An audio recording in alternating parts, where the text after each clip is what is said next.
ঘন্টার পর ঘন্টা অপেক্ষার সেই ক্লান্তি নেই, কমে এসেছে গাড়ির সারি। প্রায় 2 সপ্তাহ পর রাজধানীর সিএনজি ফিলিং স্টেশনগুলোতে আগের চেয়ে কমেছে গাড়ির অপেক্ষার সারি। মাঝখানে অনেক সিরিয়াল ছিল, তো সিরিয়াল থাকার পথে 3-4 ঘন্টা 5 ঘন্টা লাগতো, এখন আধা ঘন্টা 1.5 ঘন্টার মধ্যে পেয়ে যাচ্ছি। কিন্তু স্বাভাবিক এর আগে যে স্বাভাবিক ছিল আমরা 5-7 মিনিটের ভিতরে গ্যাস পাইতাম, কিন্তু আগে থেকে একটু স্বাভাবিক হয়েছে, কিন্তু এখনো পুরোভাবে স্বাভাবিক হয় নাই। তো আরেকটু স্বাভাবিক হওয়া দরকার। আমাদের যেরকম 5 মিনিট 10 মিনিটের ভিতরে গ্যাস পাইলে আমরা যারা ভাড়ায় চালিত গাড়ি চালাই তাদের জন্য অনেক উপকার হয়। গতকালকে থেকে স্বাভাবিক ফিরছে, কিন্তু আগে যেরকম আসিল অনেক চাপ কম ছিল, এখন এই 2 দিন ধরে অনেক চাপ বাড়ছে, দ্বিগুণ বাড়ছে। আগে যা আসিল তার চেয়ে দ্বিগুণ বাড়ছে চাপ।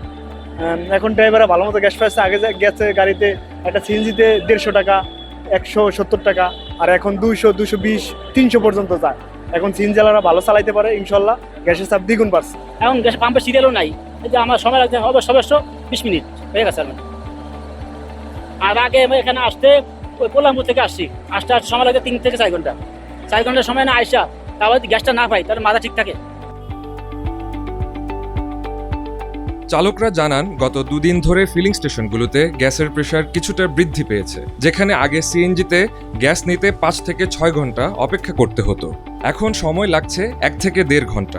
এখন মোটামুটি আপনার ভালো প্রেসারই পাইতেছে, বুঝছেন। এভাবে চললে আমরা গ্যাসের কোনো সমস্যা হইব না, আরামসে চালাইতে পারো। আগে ঘন্টা 3 ঘন্টা সিরিয়াল দিয়া 60 টাকা 65 টাকার গ্যাস নিতাম, আর এখন সিরিয়ালও দেওয়া লাগে না বেশি, গ্যাস ভালোই পাইতেছে। এর আগে তো খুব কষ্ট করছি, সারা রাত্র পাম্পে বসে থাকতে হয়েছে, তাও অনেক সময় গ্যাস নিতে পারি নাই।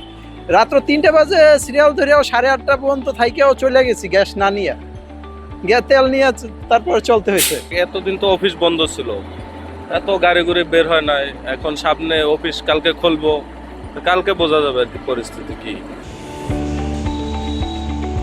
ফিলিং স্টেশনের কর্মীরা জানান, আগের তুলনায় গ্যাসের প্রেসার বাড়ায় ছোট হয়ে আসছে গাড়ির লম্বা সারি। তবে এই স্বস্তি কতদিন স্থায়ী হবে সে বিষয়ে ধারণা দিতে পারেননি তারা। এখন দেখা যায় গাড়ির চাপ কমে গেছে, তখন অটোমেটিক প্রেশারটা বাড়ে যায়।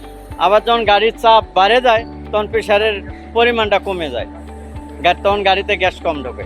এই ছুটি শেষ হয়ে গেলে আগামীকাল আমরা শিওরভাবে বলতে পারবো যে এটা প্রকৃতপক্ষ লাইনের গ্যাস ক্লিয়ারভাবে আসছে কিনা, সম্ভব হয়েছে কিনা, আর গাড়ি কম এর কারণে কিনা, এটা আমরা আগামীকাল বুঝতে পারবো। আমরা প্রকৃতপক্ষে এখনো ক্লিয়ারভাবে বলতে পারতেছি না।